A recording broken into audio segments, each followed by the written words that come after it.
Hello guys, welcome to Techmas life. আজকেও সকাল সকাল কিমানে, আর আজকে কি ঘন কুয়াশা পড়েছে দেখতেই পাচ্ছ।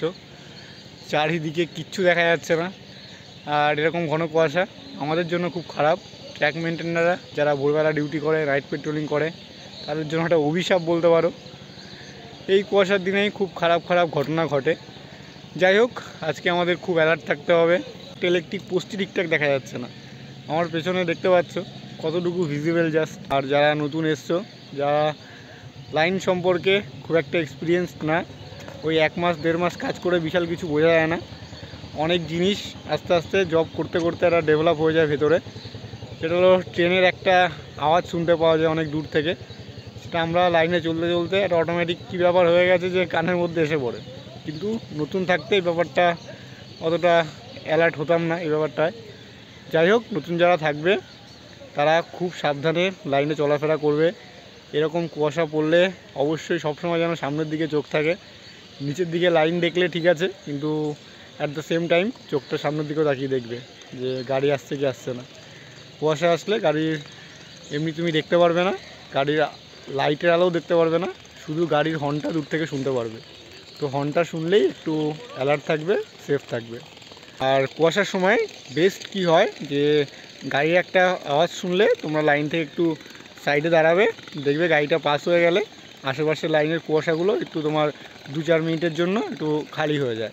মানে গাড়ির সাথে সাথে, গাড়ির স্পিডের সাথে সাথে কুয়াশাও এদিক ওদিক সরে যায়। তো তখন অনেকটা দূর পর্যন্ত লাইন দেখা যায়, তখন তোমরা অনেকটা লাইনে চলতে পারবে। তো এইভাবে আস্তে আস্তে অভ্যাস করো আর সেফ থেকো।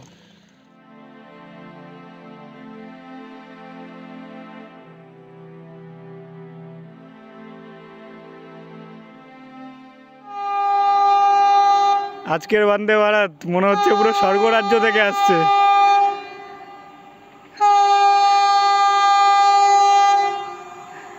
এক না দেখার দেশ থেকে বন্দে ভারত।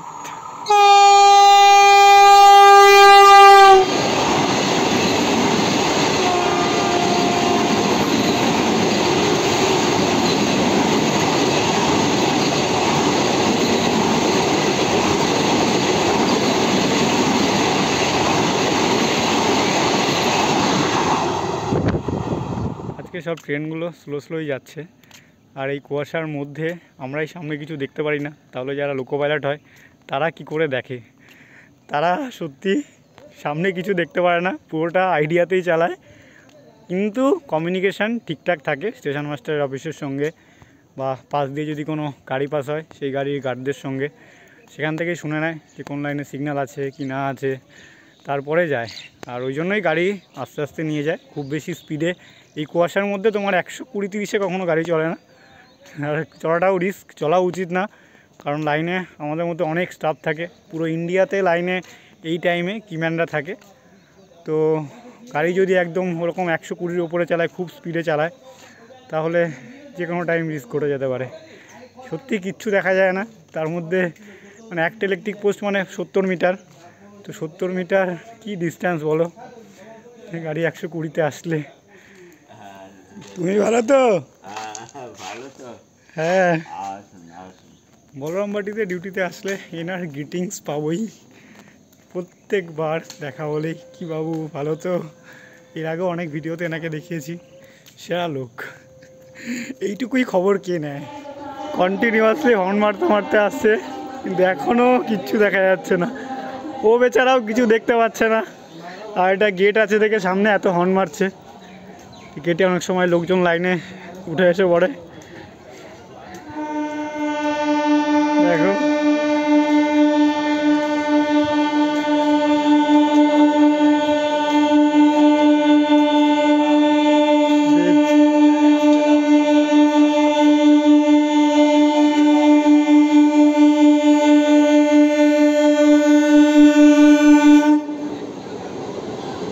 ভাই ড্রাইভারটা খুব ভালো যে এত লম্বা টাইম হর্ন মারলো। মারা উচিত এই টাইমে, এই কুয়াশার দিনগুলোতে অ্যাটলিস্ট হর্ন মারা উচিত। বলরামবাটি এসে সকাল সকাল আমাদের মাসির চা টেস্ট করতে আসলাম। এটা এখানকে আসলে আমাদের আশাই হয়।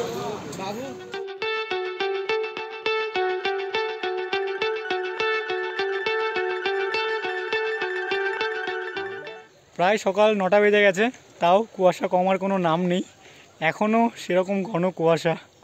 আজকে সারাদিনে আদৌ কুয়াশা কমবে কি না কী জানি। অন্যান্য দিন 6টার সময় সূর্য ওঠা দেখা যায়, কিন্তু আজকে কোনো নামগন্ধ নেই। लोकल बहुत कम आहार देता है, मेल देता है, मेल ठीक ठाक आहार देता है। चलो धीरे धीरे भागो। अरे मुंह इधर घुमा दो।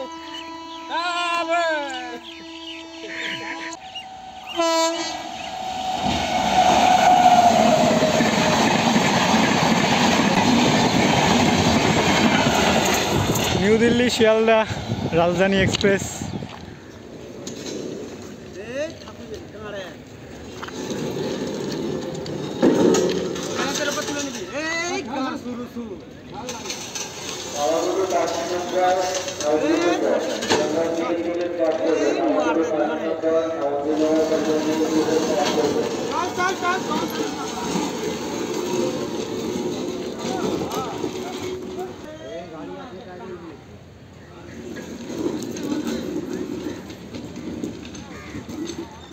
আজকের মতো ভগবানের দয়ায় সেফলি লাইন ঘুরে আসতে পারলাম।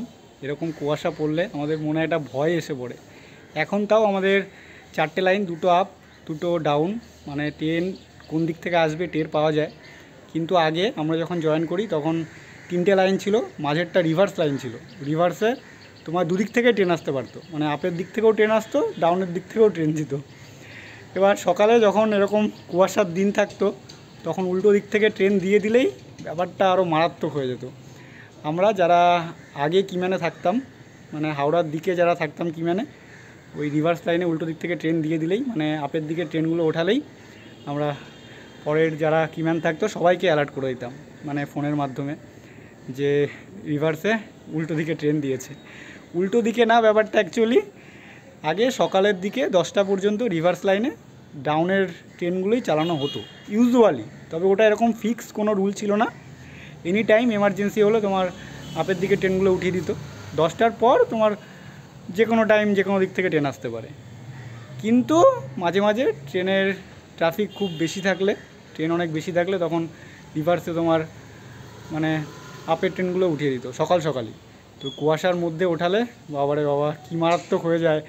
সকালে যারা কিম্যানে যেত, যারা কামারকুণ্ডু থেকে এই দিকে যেত কিম্যানে বর্ধমানের দিকে, তারা ওই রিভার্স লাইন দিয়েই হাঁটতে হাঁটতে যেত। এবার ওদের আপে ট্রেন দিয়ে দিলে পুরো উল্টো হবে, মানে পেছন দিকে ঘুরে ঘুরে দেখতে হতো। তো কুয়াশা থাকলে তোমার সামনেও রিস্ক, পেছনেও রিস্ক। তো ওই জন্যই আগে যখন কুয়াশা হতো আমরা দূরের কিম্যানদের অ্যালার্ট করে দিতাম। আমাদের সেকশানে যখন ট্রেন ঢুকতো তখনই কোনো না কোনো কিম্যান ফোন করে দিত যে রিভার্স লাইনে তোমার আপের ট্রেন উঠিয়েছে, তো বি অ্যালার্ট। ভাবো কী রিস্কে একসময় ডিউটি করেছি, সিরিয়াসলি রিভার্স লাইনে ডিউটি করার সময় মানে যান হাতে নিয়ে ডিউটিতে নামতাম, এরকম একটা হাল হতো। এখন অনেক বাঁচোয়া, আপ ডাউন দুটো আলাদা থাকলে অনেকটাই সেফলি কাজ করা যায়। যাই হোক, আজকে অনেক ডিউটি হলো, আজকে একটু বাড়ি যাওয়ার প্ল্যান আছে, দেখা যাক কি হয়। বাড়ি গিয়ে রাত্রেবেলা একটু সান্টা ক্লজ হওয়ার ইচ্ছে আছে। আজকে আমরা গরিবের সান্টা ক্লজ হব, দেখি সাকসেস হয় কি না, কতটা কি করতে পারি। জামা কাপড় কম্বল টম্বল কেনা আছে, কতদূর কি হয়।